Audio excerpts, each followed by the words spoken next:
An Appeal to the Young by Peter Kropotkin, written 1880.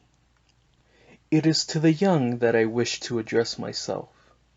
Let the old, I mean of course the old in heart and mind, lay this down without tiring their eyes in reading what will tell them nothing. I assume that you are about 18 or 20 years of age, that you have finished your apprenticeship or your studies, that you are just entering on life. I take it for granted that you have a mind free from the superstition which your teachers have sought to force upon you, that you do not fear the devil, and that you do not go to hear parsons and ministers rant. More, that you are not one of the fops, sad products of a society in decay, who display their well-cut trousers and their monkey faces in the park, and who even at their early age have only an insatiable longing for pleasure at any price. I assume, on the contrary, that you have a warm heart, and for this reason I talk to you. A first question, I know, occurs to you.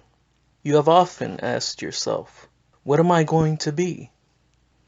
In fact, when a man is young, he understands that after having studied a trade or a science for several years, at the cost of society, mark, he has not done this in order that he should make use of his acquirements as instruments of plunder for his own gain, and he must be depraved indeed, and utterly cankered by vice.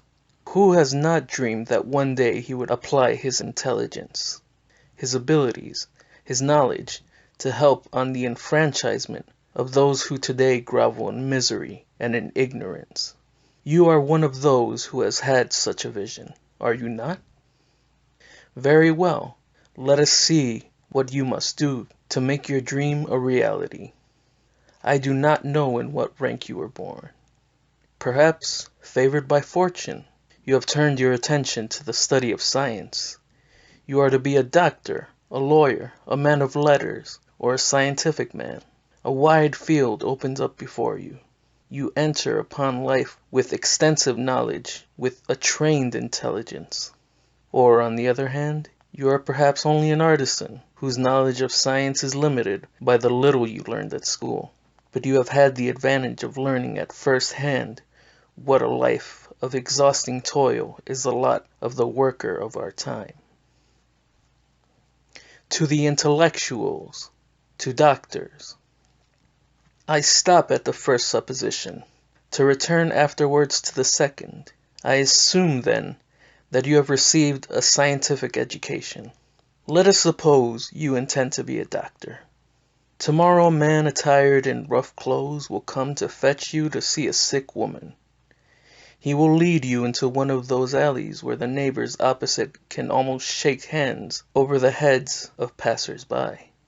You ascend into a foul atmosphere by the flickering light of a little ill-trimmed lamp. You climb 2, 3, 4, 5 flights of filthy stairs, and in a dark, cold room you find the sick woman lying on a pallet covered with dirty rags.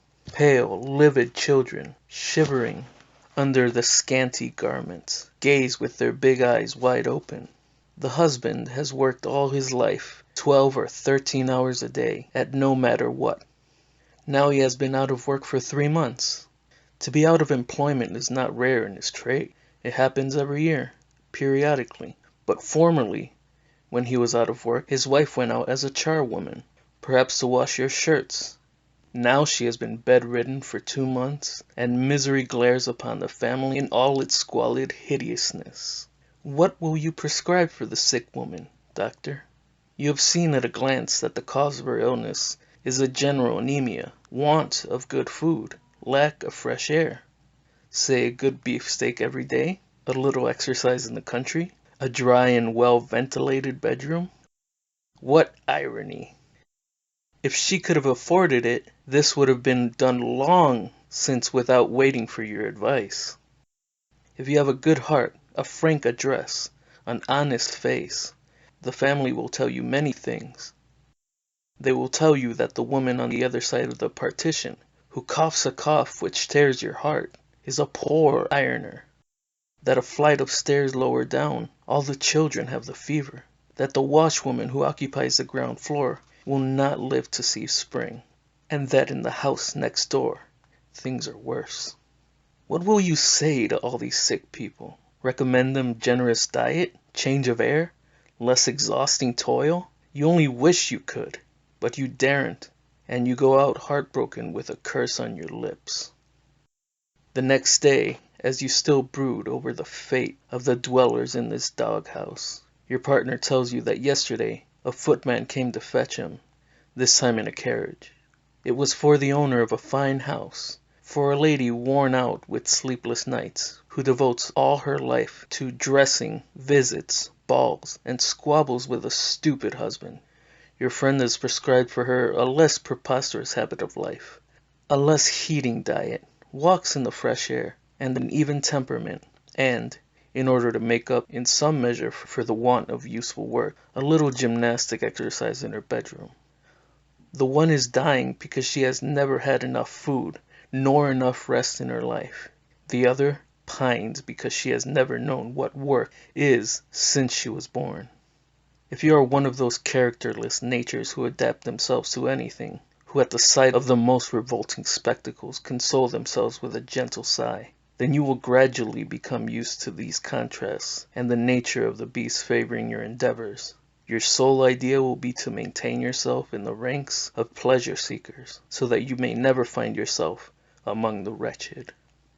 But if you are a man, if every sentiment is translated in your case into an action of the will, if in you the beast has not crushed the intelligent being, then you will return home one day saying to yourself, "No, it is unjust. This must not go on any longer.